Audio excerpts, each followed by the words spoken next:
Hello and welcome to the podcast on a static code analysis tool, FindBugs. In this pod, I will discuss the working of this tool and its pros and cons. If you are a Java developer or if you started coding in Java just recently, FindBugs is a must-try tool for you. Let me explain why. Imagine you have been working on a code for several days and discovered too late that most of what you wrote contains major code violations. Quite a nightmare, isn't it? Bugs in code, let it be major or minor, are definitely a serious problem. With growing complexity and size of code, threats also increase multifold. In the process of development, timely code checks for probable bugs is most recommended, and FindBugs helps you do exactly the same. This static code analysis tool is available for free and is absolutely easy to use. It analyzes your source program without actually executing it. Are you wondering how is this possible? Well, this tool is designed to work on the bytecode, which is nothing but the compiled version of your class files. It does not require any test cases, as all it is supposed to do is to check for violations in your program and not the behavior of your program. This tool comes with a whopping 300 bug patterns which it uses to find defects.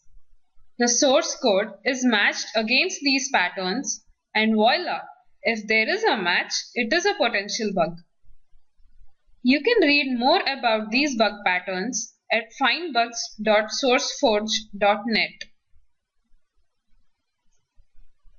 These patterns are categorized into bad practice, correctness bug, experimental bug, internationalization, malicious code vulnerability, multi-threaded correctness, performance, security, and dodgy code. Each of these categories consists of bug detectors, which basically signify each bug pattern. They are nothing but code snippets that evaluate the source code against one pattern each. For example, there are detectors to check if a field is being read before initialization. There are detectors to check null pointer dereferencing, redundant comparisons to null, and so on. Are you eager to use it already? I can understand. I work in Eclipse and it took me just a couple of minutes to set it up and use it on my code.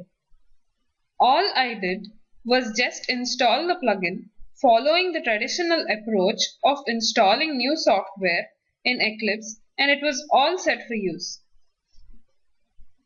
The results generated by FindBugs are displayed as a list of pointers in a pane if you use it in Eclipse.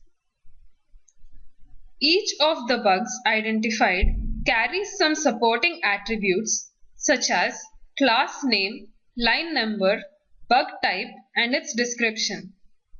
A log file is also generated which lists the bugs identified in XML format, and it also carries additional descriptive attributes.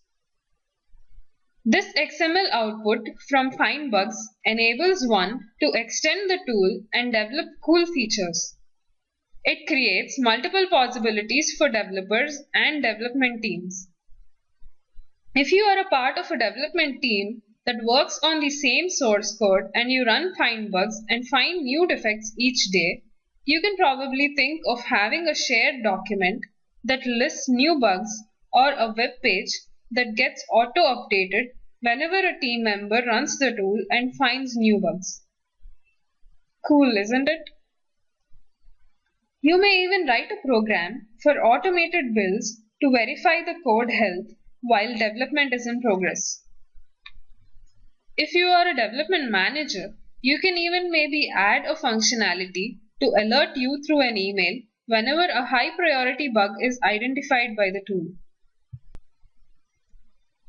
When I ran this tool on a couple of open source projects, I observed some surprising results myself. Once installed, you can even integrate this tool in your build process by manipulating the project properties. You may ask, why should I integrate FindBugs in the build process? Well, FindBugs can assure you an extra layer of code check to ensure that problems are detected as soon as the build is run. Sounds cool, doesn't it? Wait a minute. I did not yet tell you that not all bugs that are detected by this tool are actually bugs. Is it scary? Yes. Just like all the other static code analysis tools, false positives do occur in the results of this tool. You should recognize that this analysis is only valid as long as you don't generate many false positives. If you are ignoring majority of the bugs reported by this tool as irrelevant, then you will most likely not use the tool very often. One feature that FindBugs provides to ignore such false positives is that you can add or customize bug filters. Filters can be used in multiple ways to ignore all problems related to a particular class or some bugs in a particular class. You can add filters to ignore bugs that match particular methods in a set of analyzed classes or some bugs found in an analyzed class. Let me explain the usage of filter with an example I came across in one of the open source projects I worked on.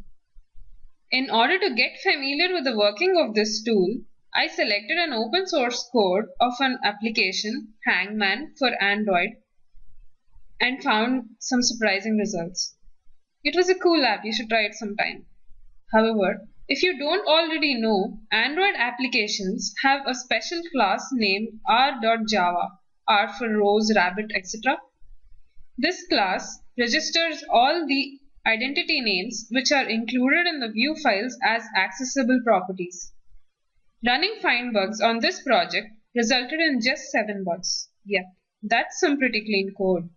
And 2 of them are false positives. Very clean code indeed. One of these is NM class naming convention. This pattern checks against the correctness of class names. So our single alphabet class R, though a predefined naming convention for all Android projects, has been discovered to be violating this pattern. Thus a false positive for this case. Another false positive occurred under the category malicious code.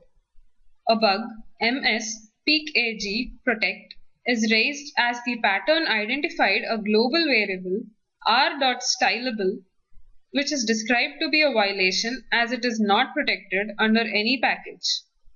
Actually, this variable describes the screen style for all the activity classes written in the application, and this is considered to be a part of metadata that is accessed by all these activities at runtime. Thus, it perfectly makes sense for this attribute to be defined as global.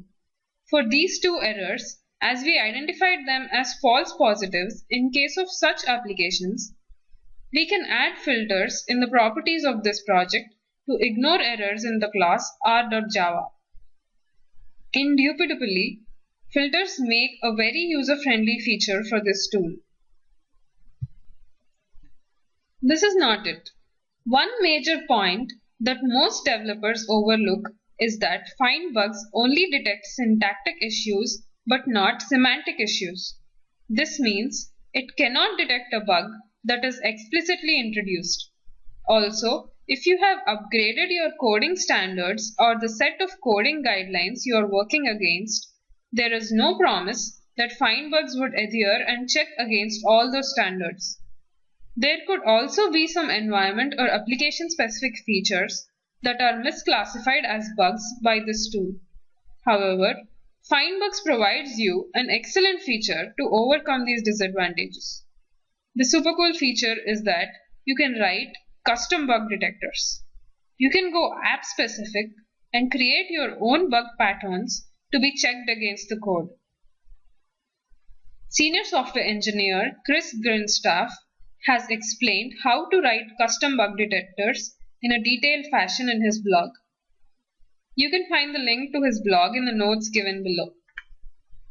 So yep, not the magical tool that finds all real problems with no false positives, but definitely magical enough to try out on your code. It is absolutely better than PMD or the others as it provides certain features to eliminate false positives. So what are you waiting for? Go find bugs already